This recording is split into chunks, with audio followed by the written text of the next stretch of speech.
बातमीपत्रात आता पाहूयात गल्लीपासून दिल्लीपर्यंतच्या ताज्या घडामोडींचा धावता आढावा। महाराष्ट्र विधान परिषदेच्या स्थानिक स्वराज्य संस्था मतदारसंघातील निवडणुकांमध्ये उमेदवारी अर्ज माघारीच्या शेवटच्या दिवशी मोठ्या राजकीय घडामोडी घडल्या।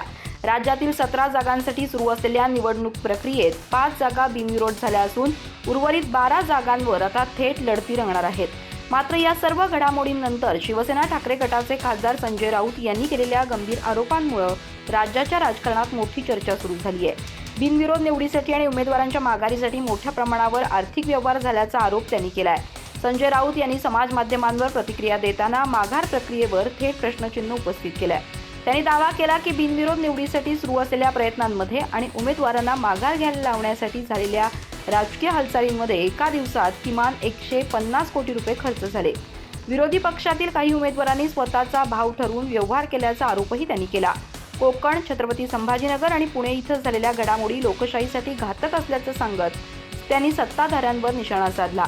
या वक्तव्यानंतर राजकीय वर्तुळात आरोप प्रत्यारोपांना सुरुवात झाली आहे। दरम्यान अर्ज माघारीनंतर राज्यातील 5 जागा बिनविरोध झाल्यात। या जागांमध्ये महायुतीनं मोठं यश मिळवलं असून 2 जागांवर शिवसेना शिंदे गट, 2 जागांवर राष्ट्रवादी काँग्रेस अजित पवार गट आणि एका जागेवर भाजपचा विजय निश्चित झालाय। त्यामुळे मतदानाआधीच महायुतीनं काही मतदारसंघांमध्ये आपलं वर्चस्व सिद्ध केल्याचं चित्र दिसतंय। या बिनविरोध निवडींमुळे अनेक ठिकाणी राजकीय समीकरणांबाबत नव्या चर्चा सुरू झाल्या आहेत। शेकडो महिलांच्या कथित लैंगिक शोषण प्रकरणात अटकेत असलेल्या अशोक खरात याच्या प्रकरणावरून राज्यातील राजकारण पुन्हा एकदा तापलं आहे। या प्रकरणाशी संबंधित काही छायाचित्रे आणि जुन्या संबंधांवरून अनेक राजकीय नेते चर्चेत आलेत। त्यातच राष्ट्रवादी काँग्रेस शरदचंद्र पवार पक्षाचे आमदार रोहित पवार यांनी केलेल्या वक्तव्यामुळे नव्या राजकीय चर्चांना सुरुवात झाली आहे।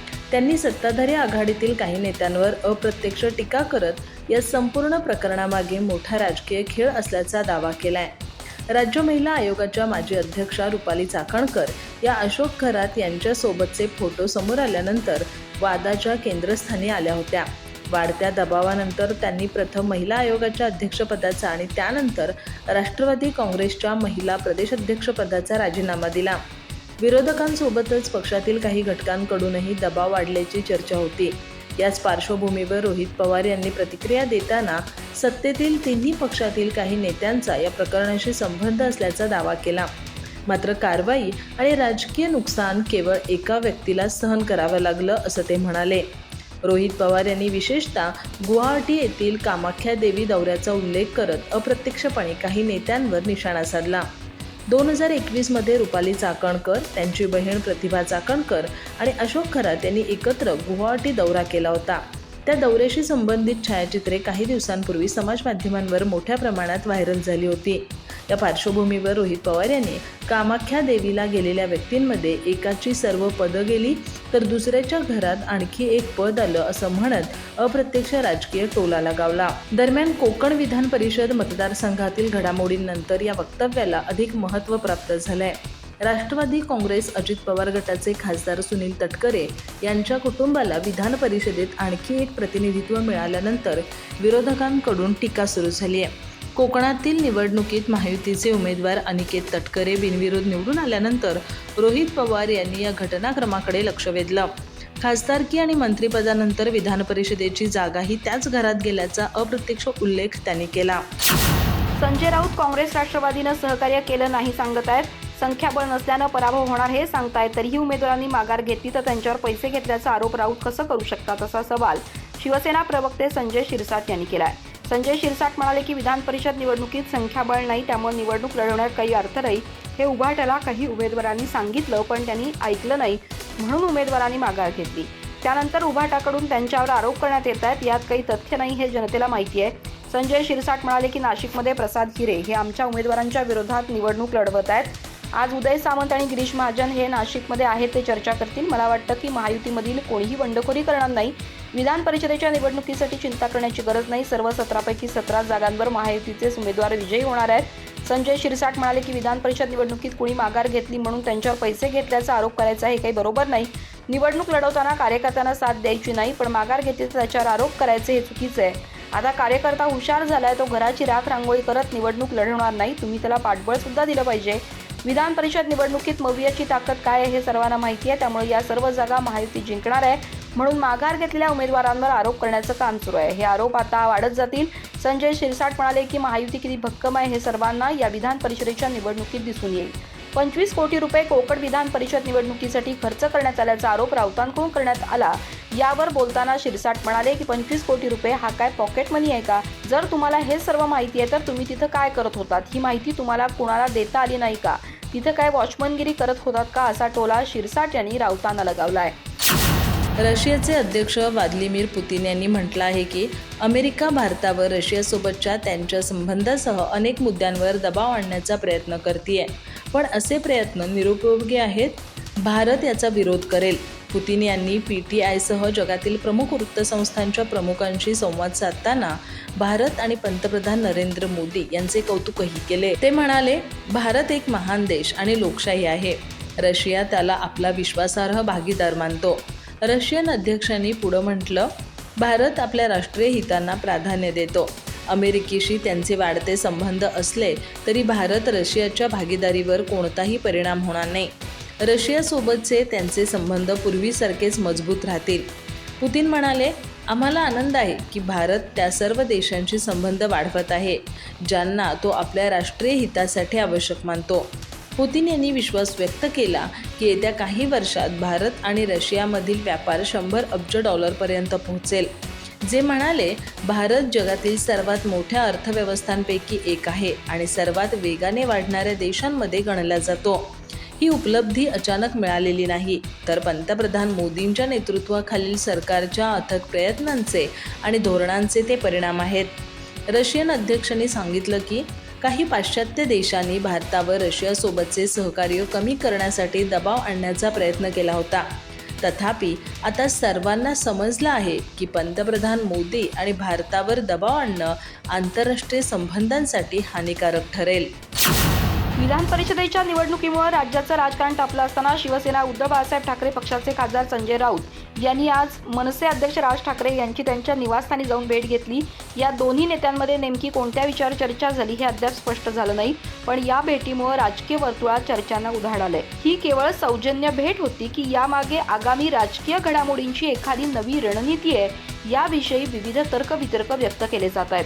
विधान परिषदेच्या 17 जागांसाठी 18 जून रोजी मतदान होणार आहे. या निवडणुकीमुळे राज्यात वेगवान राजकीय घडामोडी घडत असताना संजय राऊत यांनी शुक्रवारी सकाळी शिवतीर्थावर जाऊन राज ठाकरे यांची भेट घेतली. या दोन्ही नेत्यांच्या भेटीत नेमकी कोणती चर्चा झाली हे अद्याप स्पष्ट झालं नाही, पण त्यांच्यात विधान परिषद निवडणूक, आगामी स्थानिक स्वराज्य संस्थांच्या निवडणुका तसंच राज्यातील सध्याची राजकीय परिस्थिती यावर चर्चा झाल्याची शक्यता व्यक्त केली जाते.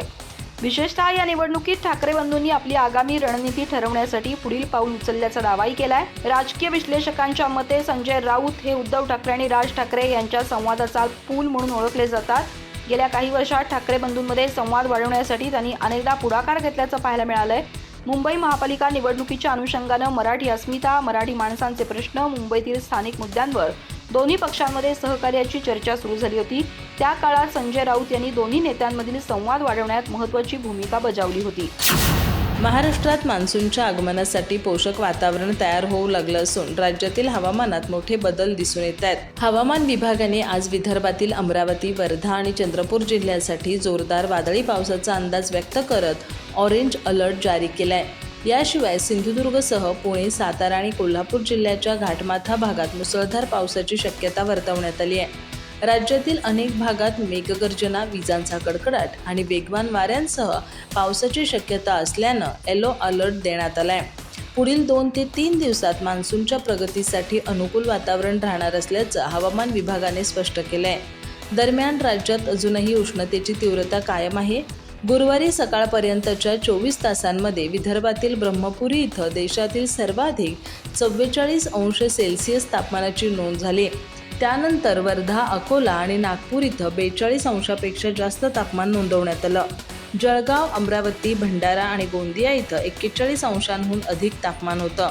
तर मालेगाव, चंद्रपूर आणि यवतमाळ इथं 40 अंशाच्या पुढे तापमान गेलं. राज्यातील उर्वरित भागांमध्ये तापमान 40 अंशाच्या खाली असलं तरी उकाडा कायम आहे. दुसरीकडे महाबळेश्वर इथं राज्यातील सर्वात कमी 18.3 अंश सेल्सिअस तापमानाची नोंद झाली. हवामानातील या बदलामागे विविध वातावरणीय घडामोडी कारणीभूत असल्याचं हवामान तज्ज्ञांनी सांगितलंय. पूर्व मध्य अरबी समुद्रात गोव्याच्या किनाऱ्यालगत 3.1 ते 4.5 किलोमीटर उंचीपर्यंत चक्राकार वाऱ्यांची स्थिती निर्माण झाली आहे। याशिवाय नैऋत्य अरबी समुद्रापासून कोकण आणि मराठवाड्यापर्यंत कमी दाबाचा पट्टा सक्रिय आहे। केरळ किनाऱ्यालगतही समुद्रसपाटीपासून 3.1 ते 5.8 किलोमीटर उंचीवर चक्राकार वारे वाहत आहेत। उत्तर अंदमान समुद्रात 3.1 ते 7.6 किलोमीटर दरम्यान चक्राकार वाऱ्यांची स्थिती असून मध्य प्रदेश आणि छत्तीसगड परिसरातून विदर्भ, तेलंगणा, रायलसीमा आणि उत्तर तामिळनाडूपर्यंत कमी दाबाचा पट्टा कायम आहे। या सर्व घडामोडींमुळे मान्सूनला गती मिळण्याची शक्यता व्यक्त होतीये।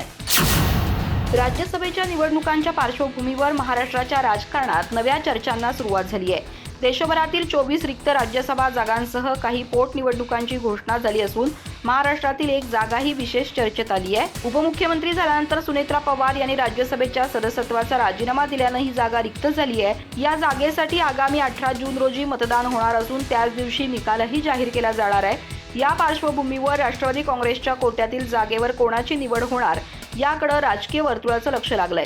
याच दरम्यान माजी खासदार नवनीत राणा यांचं नाव अचानक चर्चेत आलंय। राज्यसभेची उमेदवारी मिळवण्यासाठी नवनीत राणा प्रयत्नशील असल्याची माहिती समोर आली आहे। विशेष म्हणजे त्यांनी बुधवारी सुनेत्रा पवार आणि पार्थ पवार यांची भेट घेतल्याचं सांगितलं जात आहे। त्यानंतर नवनीत राणा आणि त्यांचे पती रवी राणा यांनी मुख्यमंत्री देवेंद्र फडणवीस यांचीही भेट घेतली।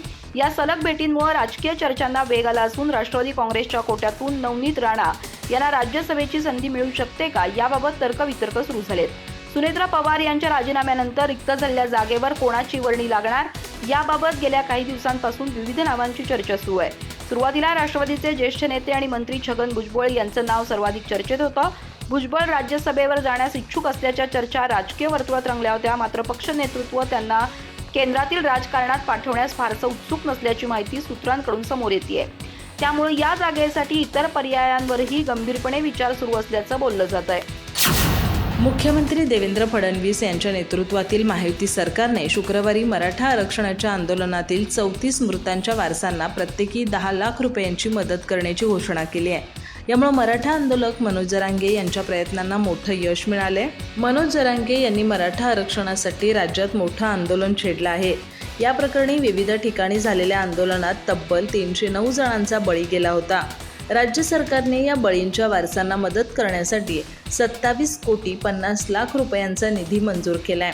पण यापैकी 34 व्यक्तींच्या कुटुंबांना अद्याप 1 रुपयाचीही मदत मिळाली नव्हती। मनोज जरांगे यांनी आपल्या अंतरवाली सराटी येथील आंदोलनावेळी हा मुद्दा प्रकर्षाने उपस्थित केला होता। त्यावर मराठा आरक्षण उपसमितीचे अध्यक्ष राधाकृष्ण विखे पाटील यांनी मुख्यमंत्र्यांशी चर्चा करून या प्रकरणी ठोस निर्णय घेण्याची ग्वाही दिली होती। त्यानुसार आज राज्य सरकारने या 34 बळींच्या कुटुंबियांना तातडीने मदत करण्याचा निर्णय घेतला। मंत्री राधाकृष्ण विखे पाटील यांनी या निर्णयाविषयी बोलताना सांगितलं की राज्य सरकारने मराठा आरक्षण आंदोलनात बळी गेलेल्या 34 जणांच्या कुटुंबियांना प्रत्येकी 10 लाख रुपयांची मदत करण्याचा निर्णय घेतलाय। यासाठी 3 कोटी 40 लाख रुपयांचा निधी तातडीने मंजूर केलाय। या निधीद्वारे बीड जिल्ह्यातील 15, धाराशिव जिल्ह्यातील 5, परभणी आणि हिंगोली जिल्ह्यातील प्रत्येकी 4, नांदेड 3 तर जालना, छत्रपती संभाजीनगर आणि लातूर जिल्ह्यातील प्रत्येकी एका कुटुंबाला मदत केली जाईल। सरकार मराठा आरक्षणाच्या मुद्द्यावर दिलेली सर्वच आश्वासने पूर्ण करण्यास कटिबद्ध आहे।